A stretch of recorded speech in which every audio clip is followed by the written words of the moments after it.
Hello everyone! In today's video we will talk about the pandemics that humanity experienced and how much the damage was to the economy and society. So now let's begin.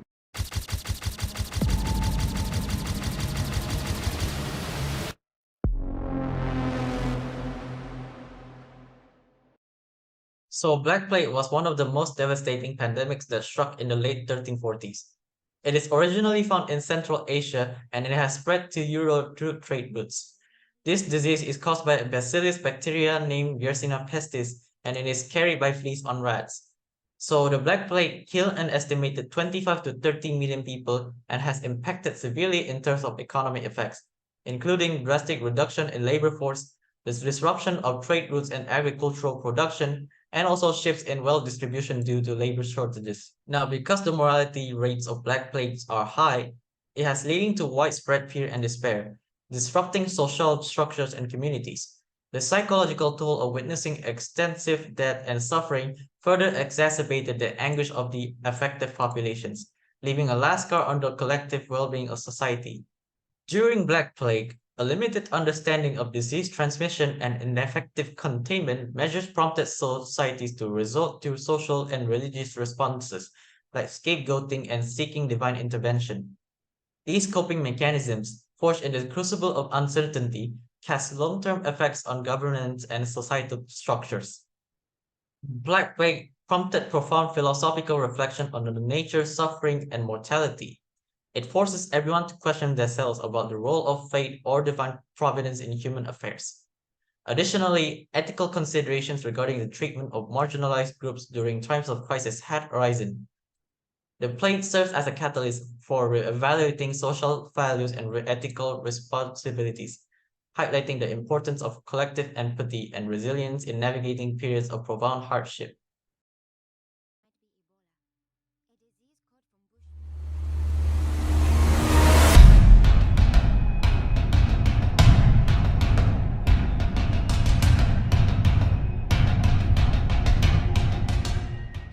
The Ebola virus was initially identified in 1976 during two consecutive outbreaks of fever in distinct regions of Zaire, Central Africa. This infectious disease is attributed to the Ebola virus, a highly contagious and frequently fatal virus that can be transmitted through direct contact with the blood of infected animals or individuals. Human transmission can also occur through the consumption of meat, animal touch such as monkeys, apes, chimpanzees, and bats. Globally, Ebola has affected 28,616 people, exhibiting a case of fatality rate of 40%. The 1976 Ebola outbreak significantly affected economic growth, imposing restriction on movement within and between regions. These disruptions adversely impact the flow of goods and services, leading to challenges in the transportation of raw materials, supplies, and food. The economic shutdown exacerbated the scarcity of medical resources and qualified healthcare professionals, impeding the effective management of the disease. Survivors faced enduring psychological trauma and fatalities were unfortunately prevalent. A subsequent outbreak commenced on August 28, 2014, stemming from exposures to bats in West Africa. The World Health Organization assumed a direct role in managing this crisis.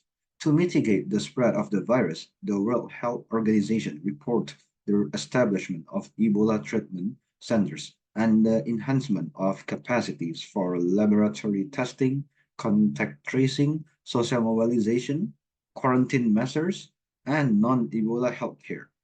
Ongoing global surveillance efforts were instituted to monitor suspect cases worldwide.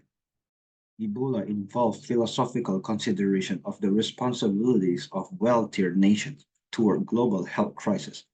As we confront a lot of challenges posed by Ebola and similar global health threats, wealthier nations must not view their actions and focus on their self-interest. Instead, they should provide emergency help, acknowledging that the health and well-being of all nations are intertwined. Through this, we can aspire to create a world where the impact of disease is mitigated and the pursuit of global health equity becomes a shared ethical commitment.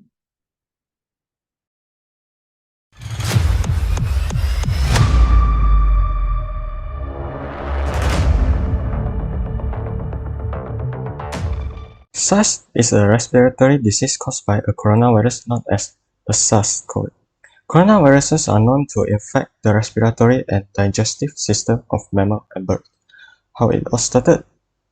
It started in Guangdong 16 November 2002. The first infection is speculated to be a farmer in Foshan. In 10 February 2003, China informed WHO of the outbreak, which has infected 305 people with 5 fatalities. So the virus spread to a few countries, which most affected was Hong Kong, Canada, Taiwan, Vietnam, and Singapore. The fatality ratio is much higher than that of the Spanish flu, 2.5% in 1918. It's at 8,422 cases and 916 deaths. In 11 April 2003, WHO issues a global health alert for SARS as it is evident that the disease was spread by global air travel. The last case of the outbreak was in June 2003. The impact areas, particularly East Asia, experienced the greatest economic impact. This economic activity led to economic contraction in nations including China, Hong Kong, Singapore, and Taiwan. Most affected was the travel and tourism sector suffered greatly. Manufacturing and export businesses also experienced the interruption. People worry and stress level were elevated due to their fear of getting SARS and the ambiguity surrounding the virus spread. This terror influenced the entire population in addition to those who were immediately impacted. Social isolation resulted from public health policies like social distance and quarantine. People were told to cut back on social connection, which influenced social events, community get-together, and relationships. The WHO was instrumental in organizing the international response to the SARS pandemic. To contain the outbreak, it collaborated with the impacted nation and offered instruction and technical support. The international community coordinated effort spearheaded by the WHO ultimately helped to control the spread of SARS. The public health measure implemented during the SARS pandemic can be studied by philosophers. One may wonder how to strike a compromise between people's rights and our shared need to stop the spread of illness. So this is all about the SARS pandemic. Take off the foo-foo, take off the cloud chase, take off the Wi-Fi, take off the money phone, take off the card. Have you ever imagined a world stop? No cars, no planes, or even people walking in the streets. You didn't, right? But that's what's actually happened in 2020. And I think we all been through it and it was terrible. But what exactly happened?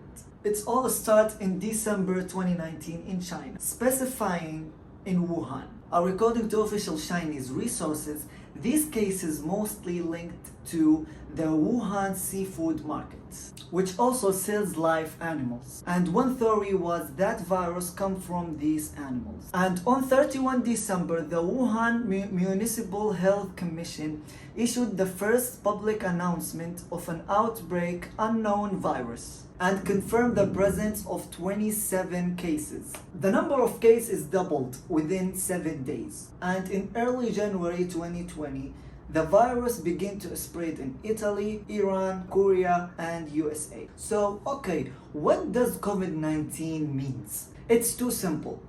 COVID means coronavirus disease, and 19 because it starts in 2019. But what exactly happened when you get corona? So when the virus enters to your body from your mouth or your nose, it will settle in your throat and respiratory system and begin to make you feel tired and have a high temperature and cough. According to the BBC News, the total number of deaths from corona was 18.2 million in just 2 years, 20 and 21. And number of infected people was 760 million. In conclusion, corona disease changed our lives and made us to look the life from other perspective and taught us that our families is everything.